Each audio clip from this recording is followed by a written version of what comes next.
off a nice weekend. It was hot here. It was 100 degrees. Friday, Saturday, Sunday. Spent some time at the lake with my little guy and my wife, and we just, chilling in the boat, played down at the beach, caught us a bunch of bass, had a great weekend, and now it's back to the lab, get things popping for this week, make sure everybody's, firing on all cylinders. So what I want to talk about today was kind of what I call, ruling with a rubber mallet. And, everybody's heard of the phrase, to rule with an iron fist, right? And, if you would have talked to me 2009, you could ask Dan, maybe it's a better person to ask, but, it was my way or the highway. I was very, I didn't have a lot of leadership skill. I didn't have a lot of management skill. And I had not yet put a lot of time into developing my interpersonal employee-employer, relationship skill yet. And as a business owner, that's probably one of the most important skills you have, because the development of your team is so much based on your own personality, how you treat them, how you allow them to, get slack and things like that.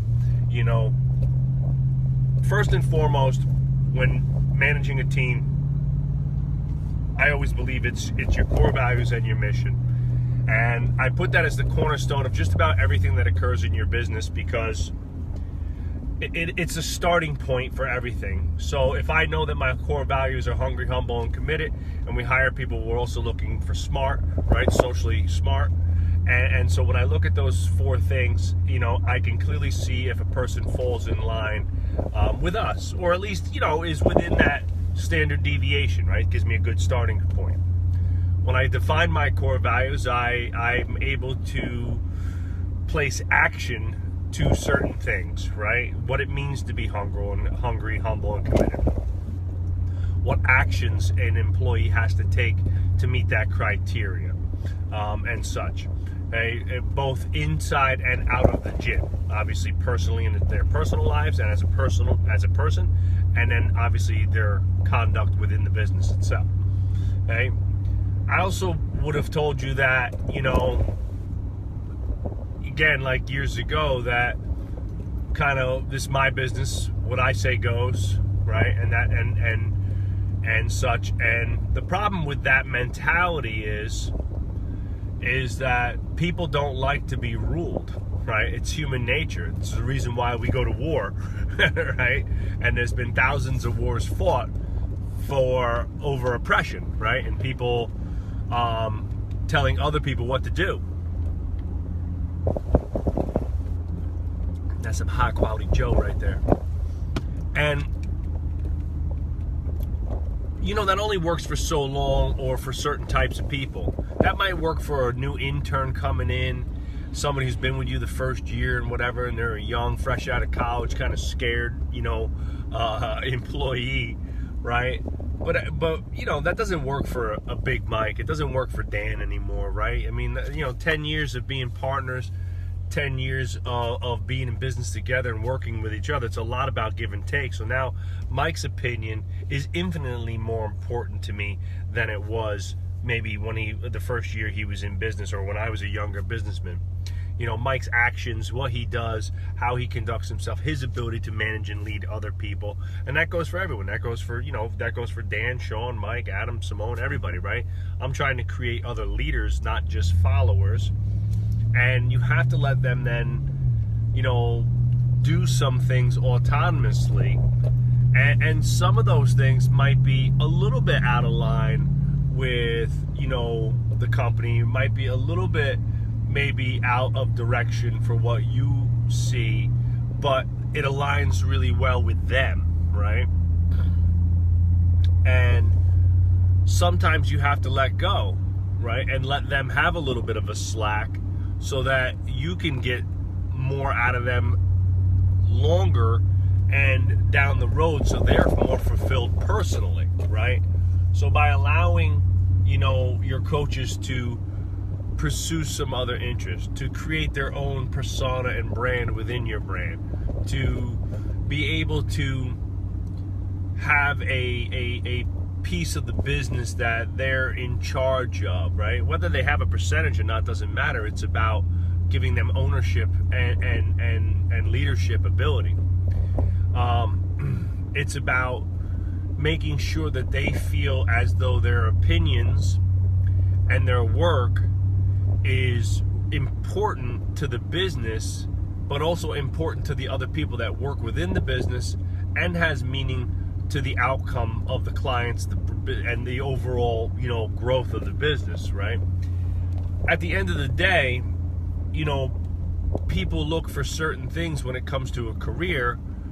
A financial component is part of it, right? They want to make a certain amount of money, but also they want to have personal fulfillment. They want to know that they've been recognized. They want to know that their work has meaning. They want to know that they have a great work environment, that there's flexibility, there's caring, there's conversation if need be. There's mutual respect, okay? And there's let's call it an acknowledgement of their hard work, their passion, their purpose, and all the time that they've put in, right? It doesn't always have to just mean giving more money, okay? Now, over the years, I have, in a sense, become way better at dealing with our employees as people, okay? We still have rules, we still have guidelines, right? We still run our business the way that we want it to be run, okay? But I will make sure that I listen, and that's the key. And not everything that an employee comes to me, is a good idea. But I will say that many of them have been great ideas, okay?